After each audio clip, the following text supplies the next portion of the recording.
And now, Jalen and Jacoby on ESPN Radio. When I pop the trunk, head the dirt. Y'all pop the trunk, I pop the hood. Now act stupid, I'll pop the trunk. Now give me your boom. He is Jalen Anthony Rose. What up, doe? I'm David Jacoby. And on the cool check-in, center stage on the mic. And we putting it on wax. What do we do? We give the people what they want. Part of giving people what they want is giving our podcast listeners, our favorite group of listeners. You know what? I love our podcast listeners. I love it when I see people and they say that they listen every day. I'm No like, doubt. man, they probably know more about me than some of my closest friends. No doubt. Thank you. Welcome to this community. And part of giving you what you want is not just giving you some recycled television content. We had a TV show today. We were preempted from radio. So, of course, we always will give you a dope pod to step to. And part of giving the people what they want is finding out what the people want. So if you call 985-80-JALEN, you can leave us voicemails. If you go to our Twitter, you can tweet at us, and we'll read questions from that in the show. We also have a very active Reddit community. So you go to the Reddit page, you can leave us questions there. I was on the Reddit page just earlier today. Jalen, I'm looking at our Twitter feed, and one of our producers has struck a chord with the different tiers of pets. That's what's happened. One of our producers claimed that a lizard was a tier 2 pet, which is a different tier, a pet that you barely even doesn't speak to you, doesn't respond to you when you speak to it. And I'm rolling with the producer on that one. I am rolling with the producer on that one. So, next question. Are koi a tier 2 pet? Because they swim after you when you're going to feed them. Do you know what koi is? A koi pond? Those goldfish? I do know what a koi pond is. Okay, there you go. I've had one of those. Yeah, rich people know what koi are. They work really well in Vegas and places where it get hot. Have them right outside in front of the deck. Yeah, it looks nice. In the crib, have some rocks in there. What tier is koi? I love fish. Oh, okay. To eat or to have around? Both. Okay. I love fish. I keep a fish tank. Since I can't have a dog, I travel too much. I would say, under this premise, I'm rolling with you and the producer, but I got to say a fish tank and fish are tier 1. No, they're tier 2. They're tier 1. Someone sent us this. This is LeBron James posted a picture of everybody at his little camp. You know, he has this little mini LeBron James camp. Kendrick Perkins is there. Big Perk. What do you think Perk flew out for? Does he know he's not in the Cavs? No. Perk trying to keep getting them checks. Yeah, he is. What do you mean? What is he doing? He ain't on the roster. LeBron, like, y'all need to look at him. Bring my big fella to camp. I need a bodyguard around here. Yep. Next, we have this question from our man Big Crown. Big shout to Big Crown. Love Big Crown. Soft move or boss move, getting barber college haircuts to save money. You know this place. They have one on 3rd Avenue in Manhattan where it's like a barbershop school, and they got a big sign that says $6 haircuts. And I'm going to say this. A $6 haircut is like a 25-cent taco or a $1 slice of pizza. I don't want it. I don't want things that are too undervalued. I want to pay at least $1 for a taco. That's it. I don't want 50-cent tacos. I want $1 tacos. I've been consistent with this my entire life. If I can't get a crisp cut, I just won't get one. So you already know which way I'm going on this topic. I can tell. If you call 985-80-JALEN, you can leave us voicemails. If you leave us a voicemail, we'll play it on the show just like this. What's up, Jalen Jacoby? Name's Jake, calling from Orange County, and I was just listening to the Wednesday pod, and Jacoby's talking about upgrading his wife's ring, and I'm only 18, so I don't really know much about the wedding and engagement process, and this kind of caught me off guard. I had no idea there was a difference between the wedding ring and the engagement ring. I don't know, I might be dumb for not realizing that. But I was just wondering, could you guys just explain that to me? Because that makes no sense to me. I thought they were the same thing. Yeah. All right. Thank you, guys. Keep giving the people what they want. You know, like I always say, we all have intellectual blind spots. No such thing as a dumb question. No such thing as a dumb question. I didn't know that there was a separate ring between the engagement ring and the wedding ring for quite some time. Probably till I was like 30. Here's the thing. what you always think about is the getting down on one knee and then giving the woman the ring, right? So that's always that cliched moment where you get down on a knee, you surprise her, she's crazy, she said yes, everyone's happy. That is the engagement ring. You give that ring before you are married. During the wedding, you both, this is just traditional, everyone's got their own thing, so like don't at me, okay? In generally speaking, during the wedding, you give each other wedding bands.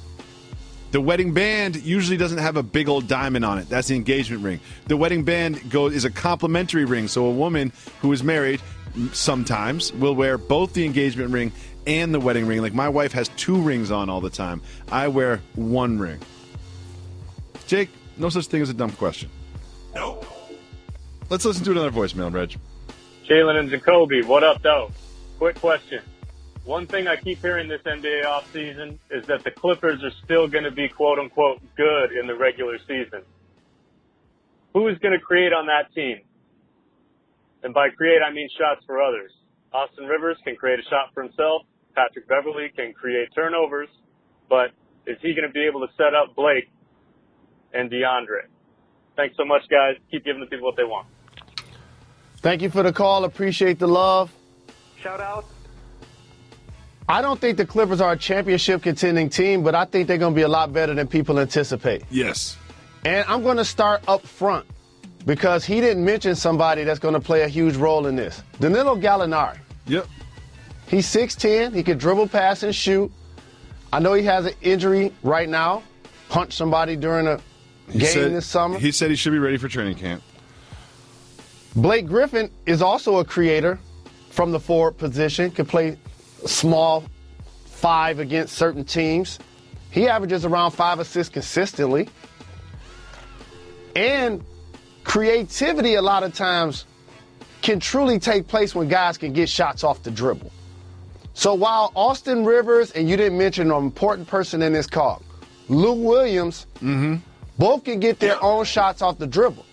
And the way they can play one-on-one and score in flurries, especially Lou Williams, that now opens it up for everyone else.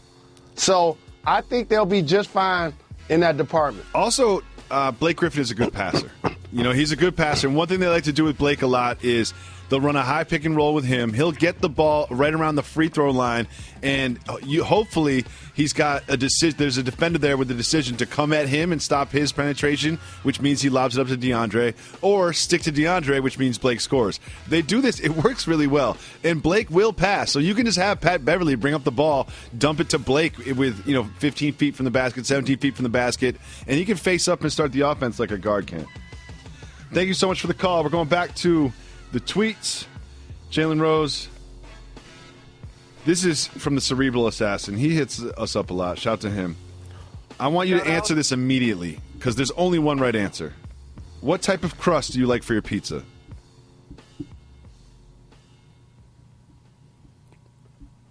I've never seen you try harder. I've never seen you try harder.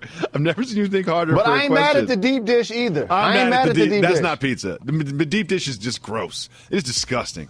You're so hungry. You go to Chicago. You're like, I'm going to get a deep dish pizza. They bring you out the pizza. You have 3 bites, and you're like, what am I going to do with the rest of this pizza?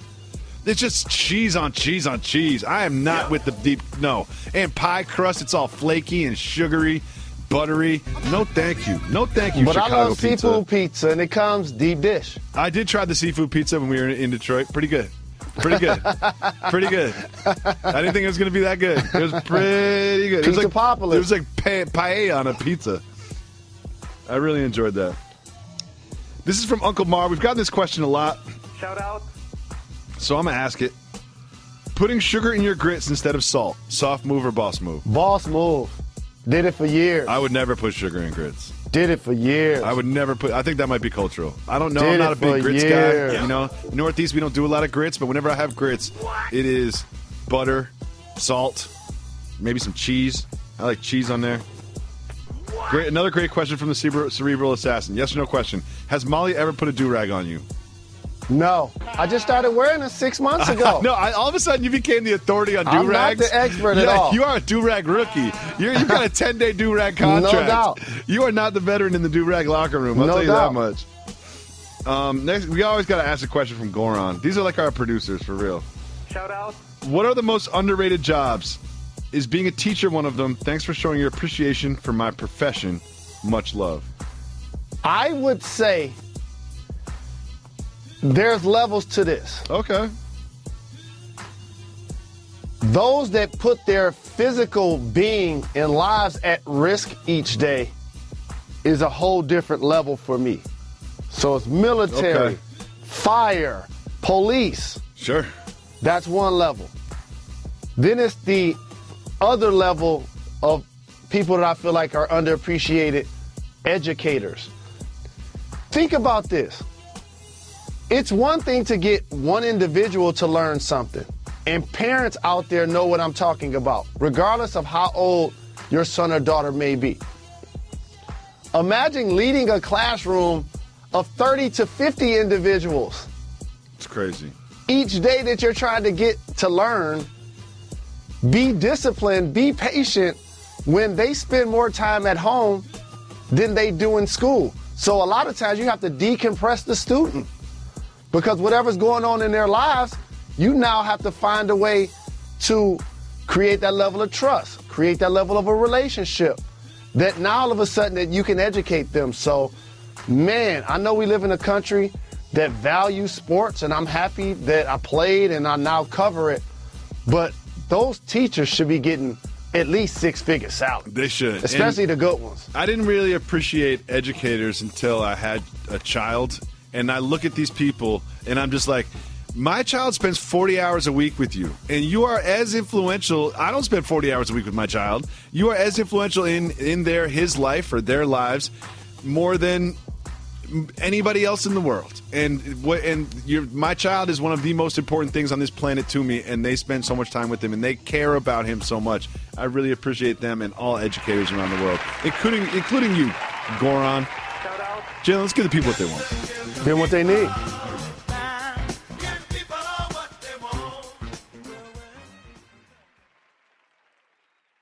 The people want Richard Sherman. The people get Richard Sherman. He's just so honest. He just tells it like it is. He just goes right down the middle.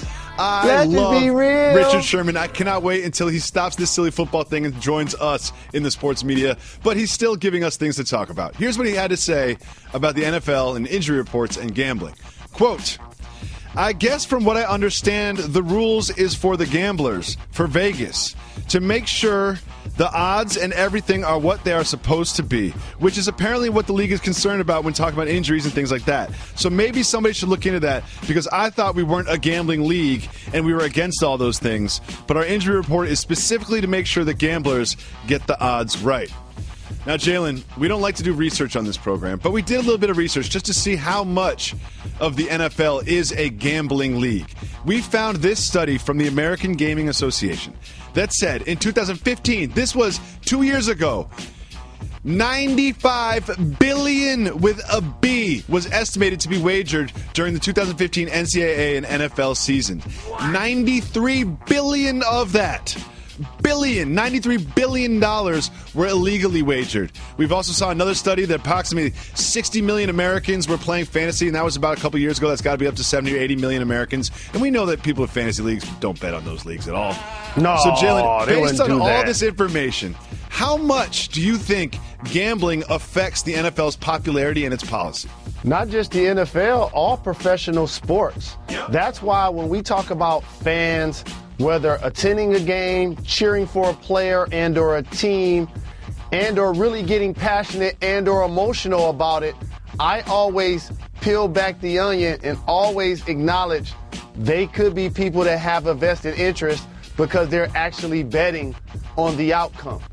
And as a player, injury reports, in football, the concussion report, you brought up the NCAA, in particular during March Madness, it's big business. That's why a friend of the program, Richard Sherman, when he was on, we asked him, should the NFL players strike? This is why I continue to say this. Roger Goodell's about to get his money. DeMaurice Smith is about to get his money. They're going to be in the ring head-to-head trying to figure out ways to iron out a collective bargaining agreement. I say the players, in order to take back the power in just a little fraction of a way, has to hit everybody's pockets. The owners, the league, and the bettors. Once you do that, we really start to listen and pay attention to what you want to get accomplished. I was absolutely astonished by the $95 billion number. That is a huge industry. That's absolutely gargantuan. I don't even believe that it is real that $93 billion were illegally wagered on football. And it makes sense about these injury reports. One thing I love about the injury reports, they're so silly. The Patriots just lean into the silliness. Tom Brady has been listed as injured at some sort of injury on the injury report 132 times, and he has played in all 132 of those weeks in which he was listed as injured. But here's the thing. Richard Sherman wasn't done dropping the tooth bombs there. He was going after the league and, and all the fans and all the gambling, but then he had this to say about his own locker room and his own team's performance. Quote, "We expect it from ourselves. We expect that regardless of what happens on the other side of the ball. At the end of the day, it's really on us," meaning the defense. When he says this sort of thing, it makes me feel that the offense is going to react a certain way and feel a certain way about these comments. Do you think Richard Sherman is being more part of the problem or the solution when he says things like this about his team's performance, whether true or not? Not about a salary. It's all about reality. In a salary cap-driven sport, you have to find ways to invest in what's important. And when we talk about the Seattle Seahawks and them winning a Super Bowl a handful of years ago or being one of the better teams in the NFC, what is the nickname, what is the moniker that basically follows their squad around week to week? The Legion of Boom. They play on the defensive side of the football. It's not the Legion of play action touchdowns. The notable players getting the big-time salaries in order to be the driving force of the team. Of course, you're going to take care of your franchise quarterback in Russell Wilson. Now, where do you suffer? The Seattle Seahawks have been a squad that has invested the least amount of resources in their offensive line. They have the same issue as the New York Football Giants. A Super Bowl winning quarterback and a terrible offensive line. But the difference is, however, Seattle has a few running backs. They were supposed to invest in Eddie Lacy. Pro Sice was supposed to be the guy. And lo and behold, a rookie was running the football in the previous week. Carson looked great. It seems like they found their guy. This is what's most important, is finding this guy. None of this Richard Sherman stuff matters because Suge Knight is saying that Tupac may very well still be alive. Here's what he had to say to Soledad O'Brien. Suge said, quote, "When Pac died, if he really did, when I left that hospital, me and Pac was laughing and joking. So I don't see how somebody can turn from doing well to doing bad." And then Soledad followed up and asked, "So you seriously think that he might still be alive?" Suge finished with, "I'm going to tell you what, with Pac, you never know." Jalen Rose, is Tupac still alive? If so, what is he doing? Tupac is definitely not still alive. What? No. His legacy is, however, What? it continues to live through his music. More albums have come out, more records from Tupac Shakur have come out since he passed than when he was alive. He has multiple campuses across the United States of America that honor him, whether it's with courses or sheer acknowledgement. And so if he was alive, and the way the rap game has changed in a lot of different ways, and by the way, Tupac had a couple of beefs. He would come out with some diss tracks. If he was alive, he would have came out with some diss tracks by now. He would have definitely come out with some diss tracks by now. No doubt. He would not be roaming this earth and not settle and or engage in a couple of those situations. And here's another thing. If Tupac's alive, he definitely wouldn't be watching that biopic. You know what I mean? He would definitely not back that up. He might come out of hiding just to be like, this didn't happen, this didn't happen, this didn't happen, and they were wrong about this, and I'm much better looking than that guy that played me. Well, Jada Pinkett has something to say about it. She didn't like the way she was portrayed in a lot of ways as far as their personal relationship. This made me very happy. Giannis Antetokounmpo is not a free agent when it comes to what team he's going to play for, but he's a sneaker free agent. Various different companies are lobbying for the right to use the Greek Freak and have him as a brand endorser for their shoes. But one company had an extremely aggressive pitch. What Adidas did was basically drive up to his home with a gigantic van full of their latest and greatest sneakers. Yeezys, Boosts, They had everything in there. Classics. Look at that. Duffel bags full of sneakers. Sneakers in boxes. Sneakers out of the boxes. Thon Maker probably came home with some sneakers. There he is next to Giannis. Jalen Rose, one thing I know about you, there's a few things that you love. You love lobster. And another thing you love is free gear. You will wear any free gear that gets sent to you. Yep. If you were Giannis, would this dump of Adidas be enough to make you want to sign with the brand? Where do I sign? Exactly. How many trucks? Where's the pen and the paper? I don't even need. How many trucks? Can I get one of these every 6 months? One truck every 6 months. That's all I need. I'll put that in the deal. And you know what I would do? I would get inside the truck and just, can you see me? I'll hide. Like, can you see me? I would be very concerned about my closet space. That's what I'd be concerned about. Like, where am I going to put these? Do I get the truck? Do I get to keep the truck? Is the truck part of this, or is the truck going to drive away now? I'm not sure. I just hope everything fits. I think it does. I think they know his size. If they had his size like a half a size wrong, I don't know what he's going to do with it. He's going to have a really, really appreciative friend that wears a 14.5. Next, John Paxson finally had something to say about the future of Dwayne Wade with the Cleveland Cavaliers. With the Chicago Bulls. You said it right. Wait, I'm sorry. With the Chicago Bulls. He's now on the Bulls, but we all know that this is just one big countdown to when he's on the Cavs. What day have you predicted that he is on the Cavs? Worst case for D-Wade and the Bulls, I say it takes place by Christmas. Ooh, okay. In the second week of December, all players are now allowed to be traded, even if they recently signed with the team. So that creates a lot more flexibility with the moves you're going to try to make as an organization. With that being said, however, Dwayne Wade, we know he's a 3-time champion. We anticipate he's going to be in Cleveland playing with LeBron James. Mm-hmm. It's better for both sides once he's talking about it publicly and they're talking about it publicly, and training camp is coming up really soon, and Chicago's a large media market, that if they were to find a way to get it done ASAP, it would actually be better because they're trying to go in a different direction. He's clearly trying to go in a different direction. And plus, if they don't get it done, he's going to be taking up a lot of space on the training table. Yeah, he is. Yeah, he's going to take up a lot of space on the training table if they don't get it done. He's going to be working the medical staff. And my back. Exactly. He's going to be working the medical staff. And so here's the thing. It's all negotiation. Like, it's one of those things where we all know where this is going to end up. He is going to be bought out. But what percentage of his salary, I think he's getting around $20 million this year, 19 or something. What percentage of that salary do you think he will end up with in his pocket?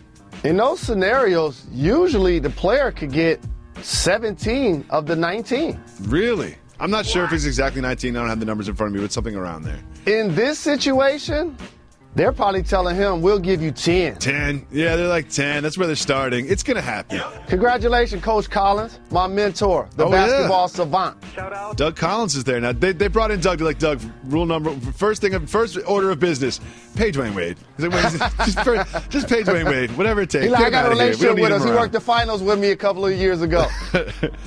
We have some huge news courtesy of our colleague and friend, Pablo Torre. Pablo Torre was in Manhattan just minding his own business, being a New Yorker, when he saw another New Yorker, new to the town, minding his own business, a gentleman by the name of, Michael Beasley. What was he doing? He was on the street wearing a wristwatch on his right ankle. This was also backed up by a photo published by Slam magazine. I thought maybe he made a mistake and it was some sort of like alcohol device or some location finder or something like that. No, it was an actual wristwatch on his ankle. Wristwatch on his ankle. Is that a failed test? Not only is it a failed test, since he's already in the program, he's going to be at the front of the line when training camp starts. We need to... Yeah. We need to make sure you in New York City right now. And here's the thing. People usually don't play those games because you don't want nobody to think it's a house arrest. That's what I thought it was. I was like, Pablo must be making a mistake. But it was a wristwatch on his ankle. He's the new era Flavor Flav, I guess. I guess so. I just want to see him get some buckets. I've always rooted for Michael Beasley. That's the one thing about Be Easy. Lefty gets buckets. He was doing a really good job, especially when he first got to Houston. Yep. All right. The Browns' offensive superstar, I said it, offensive superstar Joe Thomas, after the 2-2 start from the Browns, he said, quote, "This could definitely be our year." Jalen, Yay! What does he mean by this could be our year for the Browns? Thank you, big fella, and congratulations on your 10,000 snaps. That is an amazing feat, especially playing for a putrid franchise. I will say this, though. What's that? I'm cheering because when he says this could be the year somebody else go 0-16, and the Lions ain't the only squad. Yeah! Let's go, Browns! I can't believe I'm saying this. Is there a single sound that encapsulates how you feel about the Lions start? I don't know why that never gets old to me. This is now getting officially out of control. After they beat the terrible Giants on Monday Night Football, a terrible team, mind you, everyone's going crazy about the Lions. And Matt Stafford is now, and I'm not kidding, at one sportsbook, a 5-1 MVP bet. The same odds for Rodgers or Brady. Homeboy threw for 122 yards on Monday night, and now he is tied with Rodgers and Brady as odds to win MVP. As a Lions fan, how do you make sense of any of this? Let me see. Rodgers and Brady, they both lost one of their 2 games this year, right? Are you Matthew really doing Stafford this? won both of his games. Are you really doing this? You're pointing to the record? You're pointing to the record after week 2? That's what you're doing? Is the reigning MVP who, for some reason, when people have football conversations about elite quarterbacks, he don't get mentioned. No. You got to look at what Matt Stafford's going to be asked to do for the Lions football team. Oh, can we look at what he's going to be asked to do this Sunday? Because they're playing the Falcons and they're going to get destroyed. Well, Vic Beasley won't be out there. I hope he survives. Up to a month. I hope Matt Stafford survives. He just got paid a lot of money. And he's going to be slinging the football around the yard consistently for 16 weeks. He will also the be yards will be there around the yard the on Sunday. The touchdown passes will be there. We play in a dome, which is going to help when wintertime comes. Where do you guys play? In a dome. Off the what? Off the dome. So it makes sense. And again, it's for people like me to get excited about the team. Be like, you know what? I'm going to bet that. No, you're not. No, you're not. But I don't bet on sports. I know you're not. If they beat the Falcons, I will do 10 push-ups on this show. And something tells me I will not have You know to what? worry about I'll be that. happy if you do the Lions roar. Then the push-up. I'll do that every week until you guys lose a game, which means I'll never do it again. Moving on. The guy who wrote the baby back ribs jingle for Chili's. I want my baby back, baby back, baby back. I think you just owe him $1,000 for saying that. The guy who wrote the baby back ribs for jingle for Chili's has never tried a baby back rib. What? Is that shocking to you? It's perpetrating a fraud. It makes me like the jingle a little bit less. It's a very solid jingle. Also, pretty good ribs. For a franchise restaurant, ribs can be bad. Sometimes ribs are chewy or whatever. They're pretty tender when you go to Chili's. Just wanted to give you that information. Nothing is more important than this next topic. There is a study that came out that said good sex and getting good sleep is more important than money when it comes to happiness. This doesn't make sense to me, Mr. Rose. What? So you, as the person who we come to answer all things, the all-knowing Jalen Rose, please definitively power rank money, sex, and sleep. Sex is number 1. Yes! Money is number 2. Okay. Sleep is overrated. Sleep is way overrated. Like, oh, come on now. Here's another thing. You know one thing I never really believed? And you can actually answer this question as a rich person. I don't think more money, more problems. I think Biggie had that wrong. I think it's more money, less problems. I really think it is. I think money solves a lot of problems, Jalen. As the rich person on the show, can you confirm that? That's not what he meant. When he said more money, more problems,